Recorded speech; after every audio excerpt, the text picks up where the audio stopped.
Assalamualaikum warahmatullahi wabarakatuh. Halo teman-teman semua.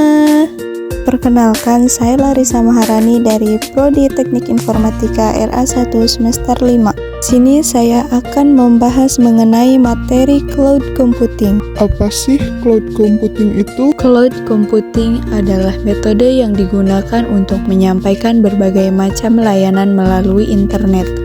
Layanan yang dimaksud berupa server, database, dan perangkat lunak. Apakah cloud computing itu aman? Tentu saja dong, tapi tergantung pada perusahaan yang dipilihnya. Cloud computing akan jauh lebih aman daripada pengguna server on-premise pada sebuah perusahaan. Di sini ada jenis-jenis cloud computing. Software as a Service atau SaaS merupakan aplikasi yang berbasis cloud.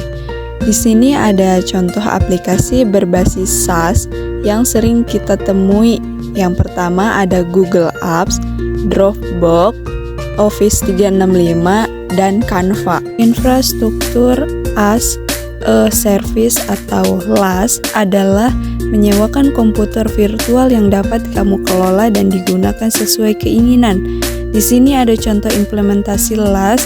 Yang pertama DigitalOcean, AWS, dan Cisco MetaCloud. Platform as a Service atau PaaS adalah jenis cloud computing yang sering digunakan oleh para developer atau perusahaan untuk mengelola aplikasi atau website mereka.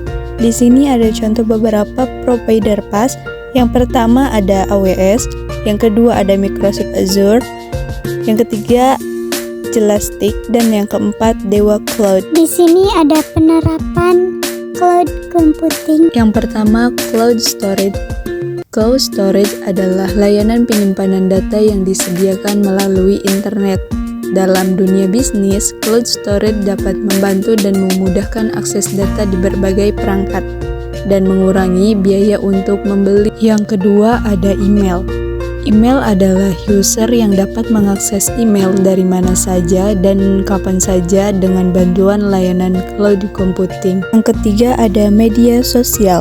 Media sosial merupakan salah satu contoh penerapan cloud computing yang dimana user dapat memanfaatkan media sosial untuk berinteraksi dan meningkatkan kehadiran online atau digital presence. Keuntungan cloud computing.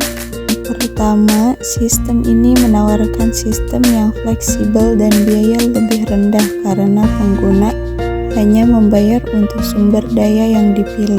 Kedua, aksesibilitas dan fleksibilitas kerja yang lebih baik karena pengguna dapat mengakses sumber daya komputasi dari mana saja dengan koneksi internet.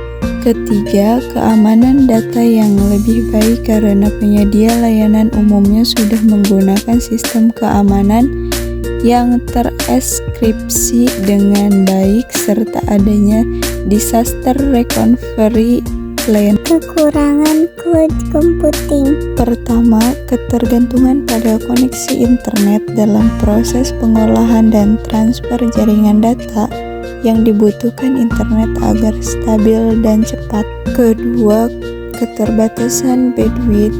Terkadang beberapa penyedia layanan membatasi akses bandwidth sehingga user perlu mengeluarkan biaya tambahan untuk menambah besaran transfer jaringan tersebut. Apa saja sih manfaat cloud computing? Pertama, hemat biaya operasional.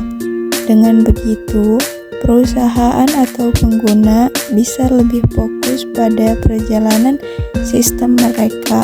Pengguna tidak lagi perlu repot mengelola infrastruktur jaringan secara langsung. 2. Pengolahan data lebih optimal. Semua akses pengolahan dan pemantauan jaringan dapat dilakukan melalui satu sistem terpadu, yaitu cloud computing. Perusahaan atau pengguna tidak perlu lagi membeli hardware dan software tambahan. 3. Keamanan data terjamin. Layanan biasanya dilengkapi fitur yaitu fitur keamanan seperti enkripsi data dan proteksi akses.